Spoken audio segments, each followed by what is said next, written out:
오늘 우리 장로님 봉독한 말씀을 통해서 신앙의 성공자가 되려면이라는 제목을 가지고 다니엘서를 제가 같이 본문으로 택하였습니다.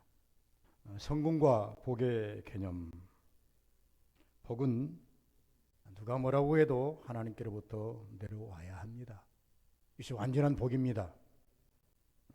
수고는 수고의 대가로 받는 것이 아니고 하나님께서 주시는 은혜로 받는 것이 복입니다.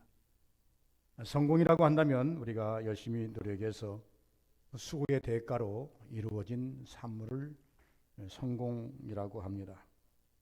그러면서 성경에 보면 제가 두 가지로 대입을 해보았습니다. 하나는 솔로몬과 다니엘.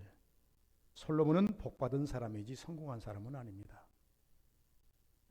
아버지의 은혜로 혹은 자기의 하나님께 예배를 잘 드림으로 말미암아 복받은 사람입니다. 그래서 너는 복 있는 자라 라고 말씀을 했습니다. 다니엘은 복받은 사람이 아니라 성공한 사람이라고 말합니다. 이스라엘이 어쩌다 보니까 두 민족으로 나눠져 버렸습니다. 성경을 좀 연구하다 보니까 이스라엘이 애굽에 들어가서 400년, 그리고 애굽에서 탈출해서 왕 없이 400년, 800년을 지도자 없이 살았습니다. 그리고 그들이 800년쯤 될 때에 왕을 좀 우리도 만들었으면 좋겠다 그랬더니 하나님께서 사울이라는 사람을 왕으로 세웠고, 사울이 제대로 나라를 이끌지 못하니 하나님께서 다윗을 세워서 명실공히 이스라엘의 위대한 왕 다윗을 세웠습니다. 그리고 그 다음에 솔로몬이 이어서 왕이 되었습니다. 그러나 그 나라가 그렇게 오래 가지 못했습니다. 왕이 세웠지만 800년 동안 왕이 없던 나라가 왕이 세웠지만, 그러나 솔로몬 이후에 나라가 두 개로 갈라집니다. 하나는 10지파로 구성된 이스라엘, 그리고 또 두 지파로 만들어진 유다, 이렇게 만들어집니다. 그런데 이 두 나라가 각각 망하는 시점이 있었습니다.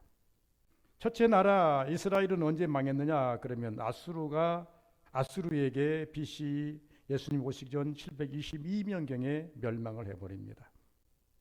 그러나 이 이스라엘은 왕가가 20명, 19명이 쭉 다스리다가 종말을 맞이했는데 BC 724년에 아수르에 의해서 망해버리고, 유다는 왕이 20명이 되어서 나라를 계속 통치했는데 결과적으로 이스라엘도 유다도 이제 망하게 되는, BC 한 606년경에 바빌론에서 망하게 되는 그런 모습을 볼 수가 있습니다.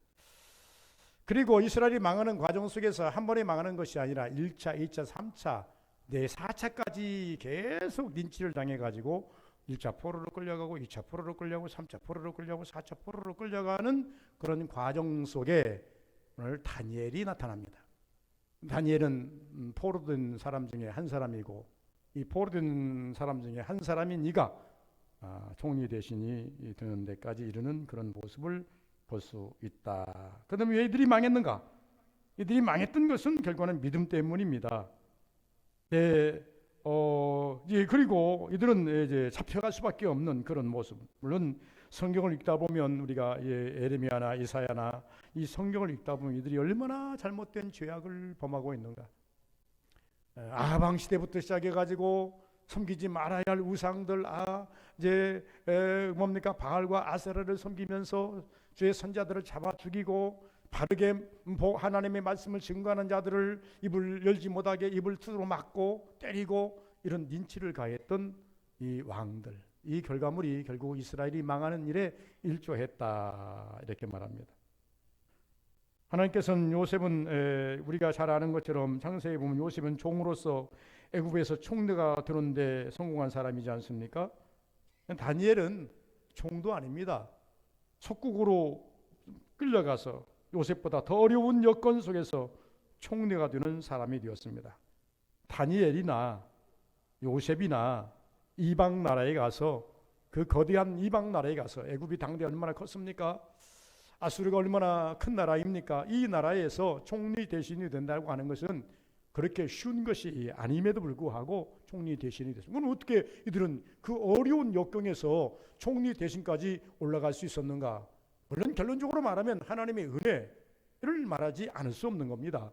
하나님의 은혜를 빼고 나면 이들에게서는 남는 건 아무것도 없습니다. 성도들에게 있어서 우리의 삶의 모든 지표를 다 대입하고 난 다음에 마지막에 우리가 고백할 수 있는 것은 은혜밖에는 남는 것이 없습니다. 도대체 이 다니엘은 왜 이렇게 성공할 수 있는 사람이 됐는가? 성공할 수 있는 사람이 됐던 것은 하나님의 명령에서, 계명에서 멀어지지 않았다는 겁니다. 하나님 말씀에서 멀어지지 않았다는 겁니다. 이스라엘이 멸망당한 이유는 다른 게 아니고 그 좋은 여건을 가지고 있음에도 불구하고 이들에게는요, 하나님이 야훼 하나님이 계십니다. 하나님이 주신 계명이 있습니다. 그리고 난 다음에 하나님께서 보내주신 선지자가 있습니다. 하나님께서 그 죄 문제를 해결할 수 있는 제사장을 만들어 주셨습니다. 여러 요소에 하나님의 관계성을 잘 유지할 수 있는 여러 거리를 다 만들어 놓으셨습니다. 그럼에도 불구하고 이스라엘 백성들은 이 거리를 자기 것으로 만들지 아니하고 보이시해 버렸다, 그 말입니다.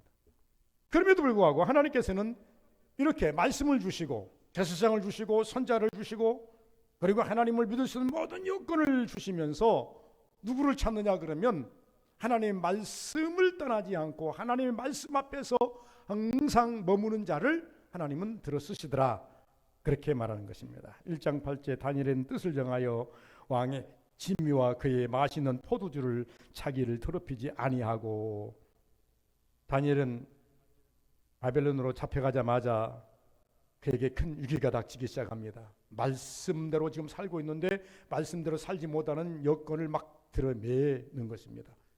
다른 사람들보다, 같이 잡혀온 다른 사람들보다 훨씬 좋은 여건으로 지금 입문한 것은 사실입니다. 다른 사람들은 다 그 발강가 그 밑에 가서 열심히 허드렛 일을 하고 그리고 종살이를 하고 있지만 다니엘과 사드락과 메삭이 몇 사람들은 그들은 뽑혀가지고 왕을 뽑히라는 그런 아주 그레이트가 높은 그런 곳에서 지금 뭐를 합니까? 지금 훈련받는, 그러다 보니까 다른 사람보다 더 좋은 옷을 입고 좋은 음식을 먹고 좋은 환경에서 살 수 있는 모든 여건이 다니엘에게 딱 배설이 됐단 말입니다. 그런데 거기에는 뭐가 있어요? 악의 요소가 있습니다. 그 악의 요소가 뭐냐 그러면 왕이 내려주는 산의 진미를 주는데 고기가 있는데 다니엘이 볼 때에 이것을 먹어서는 안 되겠다는 것입니다. 이유는 왜 그런가 하니까 이 문헌을 살펴봤더니 당대의 이방인들은요, 음식을 만든 후에는 먹기 전에 먼저 그들의 신에게 제물로 바치는 풍습이 있습니다.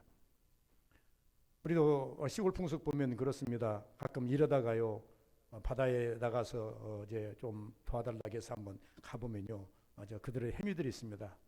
시집참이 아침에 술을 먹다가 술 한 잔을 따라갖고 꼬시래 하고 자기들이 믿는 미신에게 이렇게 던집니다. 그리고 오늘 일 잘 봐주십시오 하는 그런 행위를 하는 것을 우리가 볼 수 있습니다. 거기서 발전시키면 그런 행위가 나옵니다.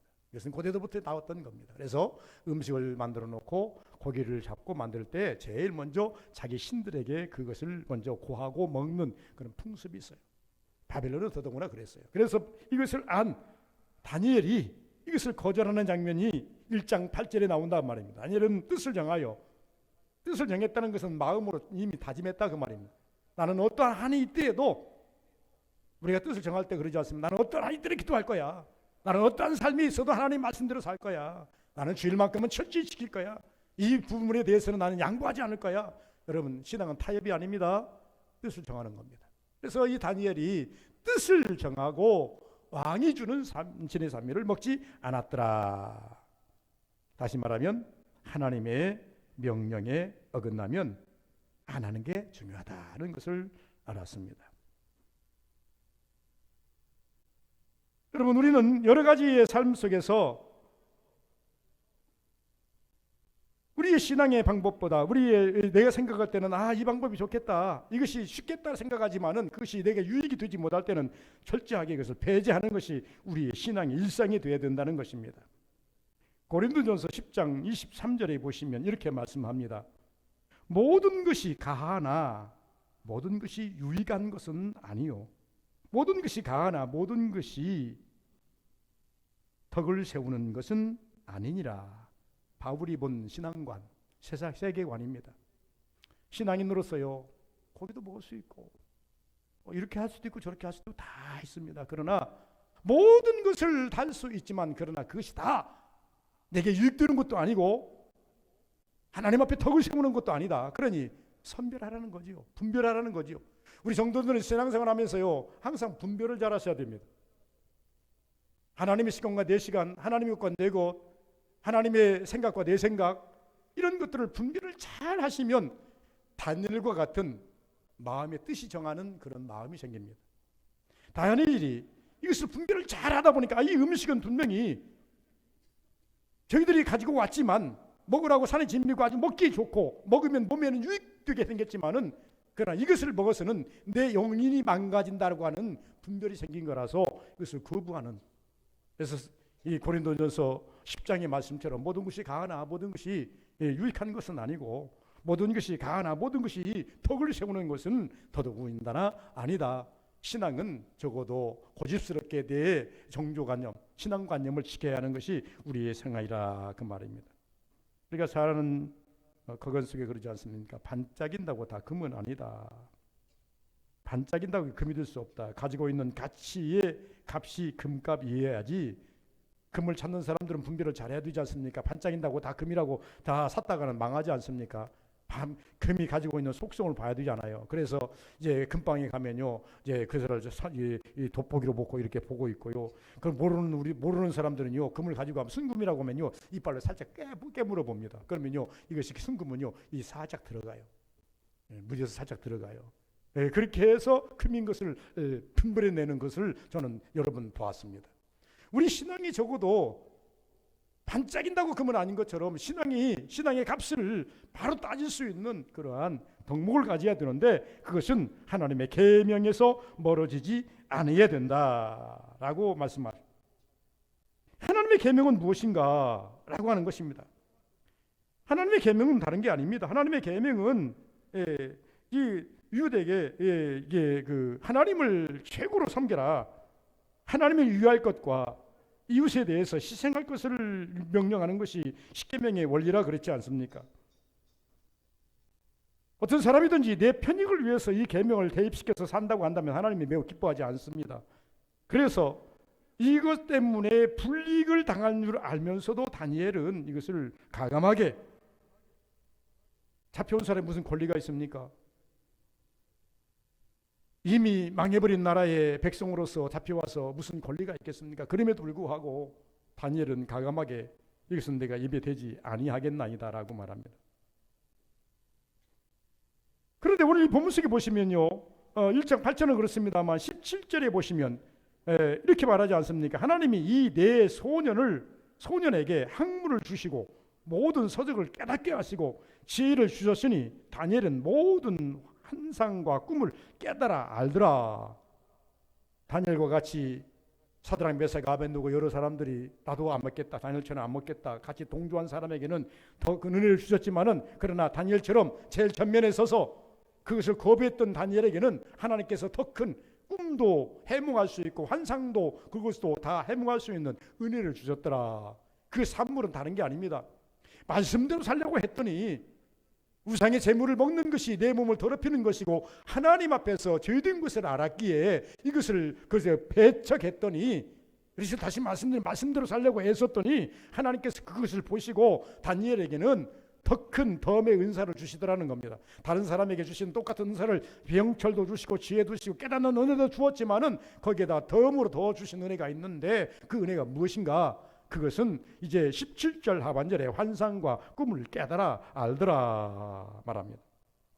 많은 사람들은요, 이것을 돈으로 살려고 하지 않습니까? 인간이 가지고 싶은 욕구 아닙니까? 그러나 하나님께서는 돈으로 사지 않아도 이것을 은혜로 채워주시다라는 것입니다. 우리는 성공에 있어서 성공에서 위적 성공과 내적 성공이라는 것을 우리가 논할 때가 있습니다. 그러나 다니엘은요, 우리가 이 성경을 통해서 볼 때에 위적 성공이 먼저 온 게 아니라 내적 성공이 먼저 왔다. 내적 성공은 하나님과 관계성 속에서 바른 정립을 했다. 그랬더니 하나님께서 위적인 성공은 그냥 형통으로 이끌어 주시더라. 이렇게 우리는 이 다니엘서를 보면서 이 말씀을 명령할 수가 있는 것입니다. 성경은 우리에게 이렇게 말합니다. 계명을 가까이 하라. 그것은 곧 좀 더 우리가 깊게 말하면 하나님을 가까이 하라. 그리하면 너희를 가까이 하시리라. 하나님 말씀대로 살아라. 그러면 그 말씀대로 산 만큼 너에게 보상하리라. 이게 성경의 진리의 말씀 아닙니까? 우리가 하나님 은혜를 받기 위해서 다른 노력할 필요 없어요. 말씀대로 살아보려고 노력하면 거기에는 반드시 하나님께서 보상으로 주시는 은혜가 있는데 다른 사람보다 덤으로 주시는 은혜가 많더라고 하는 것입니다. 은혜 받기를 원하십니까? 복 받기를 원하십니까? 성경처럼 성공하기를 원하십니까? 말씀대로 살아보려고 애쓰시고 그리고 난 다음에 하나님 앞에 고백해 보시기 바랍니다. 주여, 내가 말씀대로 살려고 했사오나 아직도 하나님 내 삶이 형통하지 못합니다. 무엇이 부족합니까? 나의 부족을 알아보는 것도 우리의 순서가 아니겠습니까?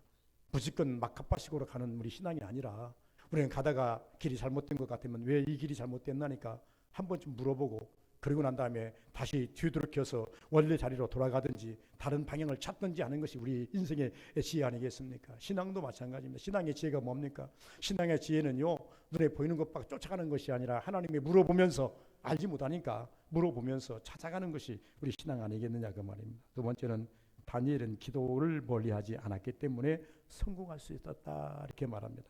여러분, 기도는 아무리 강조해도 부족한 것이 기도 아니겠습니까? 6장에 보면요, 이제 1장에서부터 쭉 넘어가서 6장에 보시면요, 왕이 바뀝니다. 다리우 왕이 나타납니다. 바벨론, 메데, 파사 연합국으로 만들어진 이 다리우 왕이 이제 누구를 다니엘을 바벨론의 총리로 세우려고 합니다. 바벨론의 총리가 셋이 있죠. 질서이죠. 그러나 제일 앞에 세워지는 이제 제1등 총리 다니엘을 제일 앞으로 세우려고 합니다. 그랬더니 이 총리들이 서열상 아니 속국으로 온 저 인간이 우리 본토에서 우리가 열심히 진고 선고를 찾는 겁니다. 우리보다 우리 민족도 아닌 저가 어떻게 해서 제일 1등 총리가 된단 말입니까? 저걸 밀어내야 되겠다. 그래서 모함하기를 시작하는 겁니다. 그 모함이 어떤 것입니까? 시기와 질투로 말미암아서 이제 다니엘을 죽이려고 모의가 시작이 되었고 그 모함의 방법은 다른 게 아닙니다. 다니엘에게서는 최대의 강점이지만 강한 곳이지만은 메대와 파사와 총리들이 볼 때에는요 최고의 약점이 보이는 겁니다. 다니엘이 볼 때는요, 다니엘의 입장에서는요 기도가 최고의 강점이지만 다른 이 총리들이 볼 때는 저걸 공략해야 되겠다. 그래서 대입해서 세운 것이 뭡니까? 신상을 큰 세워놓고 그리고 난 다음에 피리와 나팔과 징소리와 북소리가 들리거든 누구라도 그 신상을 향해서 절하게 하자. 다니엘은 마땅히 절하지 아니할 것이다. 그런 절하지 않는 놈은 어제 죽이자. 사자굴 속에다가 집어넣어 죽이자. 이게 6장에 나타난 성경 말씀 아니겠습니까? 참 인간들이요 참 사악합니다. 참 못됐습니다. 그럼에도 불구하고 다니엘을 그 속에 던져 넣지 않습니까? 그러면 다니엘의 제목이 무엇인가? 다니엘의 지론은 딴 건 하나도 없어요. 다니엘이 6장에 보면 하루에 3번씩 여전히 마음의 고향 예루살렘을 향하여서 문을 열고 기도했다. 6장 10절에 보니까 다니엘이 이 조세에 의인이 찍힌 것을 알고도 여러분 우리는 내게 이것 때문에 불리기 당하는 줄 알면서도 교회에 나와야 할 사명이 우리에게 있는 겁니다. 우리는 이렇게 교회 나가면 오늘 나에게 많은 손해가 있는 것을 알면서도 주님 앞에 나오는 것이 신앙입니다. 하나님 앞에 내가 이렇게 하면 내가 인간적으로는 손해고 시간적으로 손해고 물질적으로 손해인 줄 알면서도 하나님을 섬기려고 애쓰는 것이 우리 신앙의 기초가 되어야 된다는 것입니다. 이미 다니엘은 알아요. 조세의 어린이 지켰기 때문에 내가 기도를 계속하면 내가 죽겠구나. 친구의 신앙이 아니면 어떻게 이것을 감당할 수 있겠습니까? 그래도 돌아가서 아물고도 돌아가서 그 방에 예루살렘을 향하여 여전히 하루에 3번씩 무릎을 꿇고 하나님께 감사 기도하였더라 라고 6장 10절에 말씀을 하고 있습니다. 예루살렘은요, 포로로 잡혀온 이스라엘 민족의 마음의 고향입니다. 우리 성도들에게 계시록 1장 21장 1절에 보면요, 우리 성도들에게 종용하는 말씀이 있습니다. 본향을 사모해라. 천국을 사모해라. 신천신지 새 예루살렘. 죽음도 없고 고통도 없고 죄도 없고 이곳을 너희들이 사모해라. 이렇게 말씀합니다. 여러분, 다니엘이 마음의 고향 예루살렘을 사모함으로 어인이 지켜서 그 어인대로 말한다면 자기는 죽을 줄 알면서도 계속 기도를 놓지 않은 것처럼 여러분의 마음의 고향은 어디입니까? 천국 아닙니까? 그러면 천국을 향해서 오늘 또 여러분 포기한 것이 무엇이며 해야 할 것이 무엇입니까? 한 번쯤 생각해 볼 수 있는 귀한 시간이 되었으면 좋겠습니다. 다시 말하면 무슨 일이 있어도 어떤 어려움이 있어도 기도는 쉬어서는 안 된다는 겁니다. 우리 주위에 참 안타까운 분들이 가끔씩 눈에 보입니다. 어떤 분들이냐 그러면 요새 감기들 조심하시기 바랍니다. 우리 강희석 집사님, 이충구 권사님이 감기에 아주 혹독하게 걸린 것 같습니다. 걸려가지고 병원에 가서 주사도 맞고 수액도 맞았는데 좀 나았다가 다시 열이 막 올라와서 겨우 움직이긴 하는데 교회 나올 수가 없다고 아침에 전화가 왔어요. 기도하십시다. 여러분, 이따가 끝날 시간에 몇 사람 위해서 기도할 수 있는 시간을 가지고 기도를 해보십시다. 그래요. 그런데 이게 신학교를 갔던 우리 이사장 중에 한 분이 아이고 요새 감기가 너무 심해요. 너무 힘들어요. 병원에 입원했다가 몇 주 만에 나왔어요. 왜 그러냐 했더니 감기가 아니라 폐렴까지 가가지고요. 이제 엄청나게 고생했어요. 이 감기가 감기로 끝나는 게 아니라 폐렴까지 같이 겹치게 됩니다. 오늘 인터넷 신문을 이렇게 뒤져봤더니요, 폐렴과 감기가 함께 오고 있다. 그래가지고 감기에 대한 아주 독한 감기가 오고 있다. 여러분 코로나19만 무서운 게 아니라 여러분 감기가 아주 무섭다고 이렇게 이야기를 하는 것을 보았습니다. 그러면 우리 주변에 참 안타까운 소식들을 폐렴으로 호흡이 곤란한 분이 계십니다. 심장 계통에 인해서 호흡이 곤란한 분들 계십니다. 우리가 살고 있는 이 모든 세상은요, 전부 다 세금이 붙어 있어요. 먹고 마시는데 다 세금이 붙어 있습니다. 그런데요, 유일하게 세금이 붙어 있지 않는 것이 하나가 있다면 공기입니다. 여러분, 공기 마시는데 세금 여러분 준 거 봤습니다. 지금 요즘은 세금이 붙기 시작했다는 개인적인 세금은 아니지만 공통적인 세금은 붙습니다만 왜 그러냐면 요새 환경 개선을 위해서 우리가 세금이 붙습니다. 그것도 마찬가지입니다. 공기가 나빠지니까 공기를 좋게 하기 위해서 우리가 오존층이 파괴된다고 해서 무슨 규제를 하고 어떤 경유에 무슨 어디에 그냥 이게 환경 개선 부담금이 붙어가지고 나오는 알게 모르게 세금이 붙지만 내 직접적인 세금 내는 것은 아닙니다. 얼마든지 마시는데 세금이 붙지 않는 것이 공기 아닙니까? 그런데 폐가 망가지면, 폐렴이 오면 여러분 공기를 마시지 못해서 죽습니다. 제일 흔하면서도 제일 귀한 거 공기 아니겠습니까? 신앙생활을 하다 보면 제일 중요한 부분이 기도인데 제일 소홀히 여길 때가 있습니다. 또 소홀히 여기시는 분들이 있습니다. 여러분, 말씀은 정한 장소에서 정한 시간에 나오면 들을 수 있습니다만은 기도는 듣는 것이 아니기 때문에 시와 때가 없습니다. 다니엘은 열린 창으로 기도했다라고 이렇게 설명합니다. 그것을 우리가 신앙적으로 우리가 조명해 볼 때 무슨 말씀이냐 그러면 저는 이렇게 이 말씀을 읽으면서 우리 성도들에게 제가 반문을 해봅니다. 우리 사랑하는 성도님들, 기도의 창을 얼마나 넓게 열고 몇 시간 동안이나 개방하고 계십니까? 가정마다 창이 있습니다. 이 창이 있는데 보통 사생활을 위해서 커튼을 쳐놓습니다. 그리고 커튼을 쳐놓지 않는다고 한다면 썬팅을 해가지고 밖에서 안을 들여다보지 못하게 만들어 놓습니다.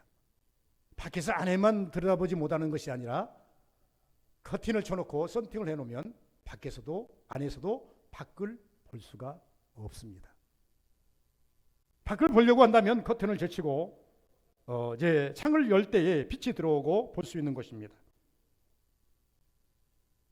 만약에 열려있는 창문이 있다고 한다면 창문 앞에까지 갈 필요도 없겠고 언제서나 어디서나 밖을 바라볼 수 있는 그런 창을 볼 수 있는, 그저께 어느 건축사가 집을 지었는데, 시골에다 지었는데, 그 시골에다 건축사가 집을 지은 것은 뷰, 아름다운 광경 쪽에다가 창문을 쫙 내놓고 주방을 만들어 놓고 그리고 난 다음에 자랑을 합니다. 야, 이 방이 자기는 최고로 좋다는 거예요. 왜 그러냐 그러니까 여기 딱 앉아 있으면 그냥 다 보인다는 거예요. 그래서 모든 것이 마음이 다 열린다는 거예요. 야, 조그마한 방에서 밖을 창을 통해서 내다보는 그 모습. 기도의 창이 그렇습니다. 어떤 분은 1년 동안 창 한 번도 개방하지 못하시고 사시는 분들이 있는가 하시면, 어떤 분은 1년 동안 몇 번 창문 열어놓고 밖을 한번 보고 그것으로 그치는 분들이 계십니다. 창이 닫혀 있고 커튼이 닫혀 있는 이상 빛은 차단되고 세상과는 차단되고 단절되는 것을 우리가 잘 압니다. 우리 신앙인들이 기도의 창을 닫아버리고 답답하게 사시는 신앙하는 분들이 꽤나 많이 있습니다. 적어도 우리는 다니엘처럼 답답하지만 포로로 잡혀와서 다니엘이 하고 싶은 것은 만약에 바벨론에 성전이 있었다면 성전을 찾아갔을 거예요. 성전도 없어요. 만만하게 기도할 곳도 없어요. 그래서 성경에 보니까 그들은 그 발강가에 나가가지고 울면서 하나님께 기도하지 않습니까? 몇몇이 모여서 그 발강가에 가가지고 강가에 간 이유는 뭐냐, 넓다는 것이고 물이 흐르기 때문에 아무리 울어도 그 소리가 물소리에 먹어서 입으로 들리지 않기 때문에 그들은 답답한 심정을 그 발강가에 가서 두 발을 뻗고 가슴을 치면서 통곡하며 기도했지 않습니까? 다니엘은 왕가에 있으면서 그렇게까지 할 수 없기 때문에 자기 집에 와서 창문을 열고 하나님을 향해서 답답한 심령을 토로하지 않습니까? 창문을 열고, 기도의 창문을 열고 하나님을 향하여 기도하지 않습니까? 그러나 성경은 이것이 매우 크게 작용했다고 말을 합니다. 세상 사람이 볼 때는 이것이 저지 죄목거리고 세상 사람들이 볼 때는 이것을 이 다니엘을 잡는 일에 최고의 올무처럼 느껴졌을지 모르지만은 다니엘에게는 이 기도의 창이 그를 살리고 그를 정말로 총리다운 총리로 만드는 것이고 다리오 왕과 모든 왕들이 그를 이제 정말로 인정하게 만드는 그런 힘의 동력이 됐다라고 하는 것입니다. 성도들에게 있어서 여러 가지 요소가 있지만은 기도 빼고 무엇으로 우리가 대변할 수 있고 무엇으로 우리가 말할 수 있겠습니까? 여러분, 저는 이렇게 말합니다. 하나님께서 여러분들 심령마다 창을 주셨습니다. 무슨 창? 영혼의 창, 영의 창을 주셔서 기도하라고 하십니다.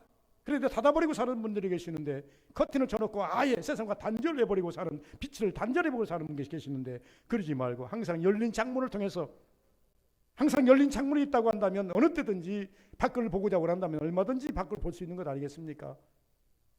뭐 하다가도 생각나 밖을 보는 것이 아니겠습니까? 그래서 저는 우리 서부교인들에게 말합니다. 영성의 기도를 하시라. 무시의 기도를 하시라. 감동의 기도를 하시라. 항상 하나님 앞에서 마음의 창을 닫지 말고 기도를 생활화해라. 이렇게 말씀합니다. 다니엘은요, 편할 때도 기도했지만 공포 속에서도 기도합니다. 다리오 왕이 조서를 내리니 얼마나 싶은 그러한 공포입니까? 사자굴, 죽음 앞에서도 기도하지 않습니까? 그런데 이 다니엘이 성공한 것은 기도로 다시 일어서는 그런 모습을 볼 수 있지 않습니까? 은혜를 받기도 하고 사자굴에서 건진받기도 하는 그런 모습을 볼 수 있지 않느냐 그 말입니다. 들어가서 다니엘은 계명을 그는 생명처럼 여겼고 기도를 생명처럼 여겼다고 한다면 마지막은 하나님의 말씀을 멀리하지 아니했다라고 하는 거예요. 다니엘서 9장 2절에 보니까 예레미야의 예언의 말씀을 깊이 상고하는 중에 세계의 종말까지를 알게 됩니다. 다니엘의 말만 가지고 하는 것이 아니라 예레미야의 말씀을 깊게 연구하는 중에 하나님께서 이 세계의 종말까지를 예고한 것을 알고 계시더라 그 말입니다. 적은 관심이 큰 것을 깨닫게 하려고 하는 계기가 되어야 된다는 것입니다. 여러분, 제가 이렇게 말합니다. 오늘 이 본문으로 돌아가면요, 17절에 이렇게 말하잖아요. 하나님이 내 소년에게 학문을 주시고 모든 서적을 깨닫게 하시고 지혜를 주셨으니 다니엘은 모든 환상과 꿈을 깨달아 알더라. 20절, 왕이 그들에게 모든 일을 묻는 중에 그 지혜와 총명이 온 나라 박수와 순리액보다 몇 배나요? 10배나 나은 줄을 아니라. 하나님의 주시는 것은요, 차고도 넘칩니다. 적게 주시는 게 아니에요. 성경이 말합니다. 너희가 지혜가 부족하거든 후히 주시고 꾸짖지 않은 여호와께 구하라. 야고보서 보니까 그리하면 흔들어 넘치게 하시리라. 흔들어 넘치게 하시리라. 그 성경이 다니엘서에 그대로 나타나는 거예요. 하나님께서 기도하는 이들, 말씀대로 살려고 하는 이들, 계명을 지키려고 하는 이들, 물론 그 선조들은 계명을 멀리하고 기도를 멀리하고 하나님을 멀리해서 나라가 망해버렸어요. 존재할 수 없었어요. 반대로는 3분의 1은 죽어버리고 전쟁이 죽어버리고 한 4분의 1은 다 다른 나라로 흩어져 버리고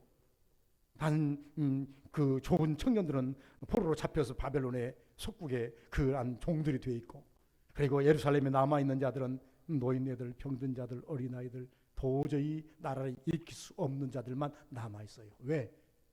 에레미야나 이사야를 보면 이들은 하나님의 말씀을 멀리했다 그래요.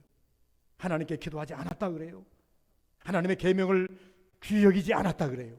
그런데 이 잡혀온 이들은요, 다니엘을 비롯해서 계명을 생명처럼, 기도를 생명처럼, 말씀을 생명처럼 그들이 지키고 또 그들이 그것을 지키려고 노력하니 하나님께서 그들에게, 비록 그들이 포로의 몸이지만 하나님께 그들에게 뭘 주셨다요? 지혜와 총명을 다른 사람들보다 10배나 더 주시더라. 이게 환난 속의 은혜요. 여러분, 어려운 환난과 핍박 속에 하나님의 주시는 은혜일 수밖에 없다라고 말씀합니다. 여러분, 하나를 배워서 하나님만 알더라도 대단한 것 아니겠습니까? 그런데 하나를 주었더니 열을 깨닫는다. 하나님의 은혜가 아니고는 무엇을 우리가 설명할 수 있겠느냐 그 말입니다. 하나님은, 이 성경은 이렇게 우리에게 말하지 않습니까? 하나님의 계획과 뜻, 약속을 알려주는 편지다. 성경은 하나님의 계획과 뜻을 알려주는, 그리고 약속을 알려주는 편지다. 그리고 이 성경은 인생의 바른 길을 안내해 주시는 안내서이기도 하다. 학자들이 써놓은 말입니다. 그리고 시대를 매우 잘 파헤쳐서 애언해주는 애언서다. 그렇게 말합니다. 그래서 성경을 읽는 사람은 하나님의 뜻, 하나님의 계획, 그리고 약속을 알게 되는 겁니다. 그리고 하나님의 뜻에 따라 삽니다.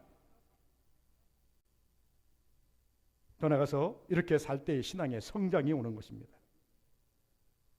무조건 복 받는다, 무조건 은혜 받는다, 무조건 하나님의 이적과 기적과 필요하다, 이렇게 말씀하면 안 됩니다.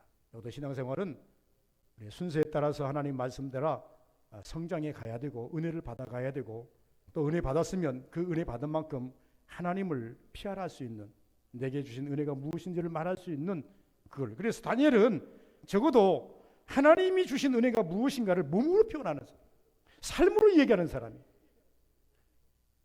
다니엘의 세 친구들이 풀무 속에 들어갈 때 이렇게 말하지 않습니까? 왕이 말합니다.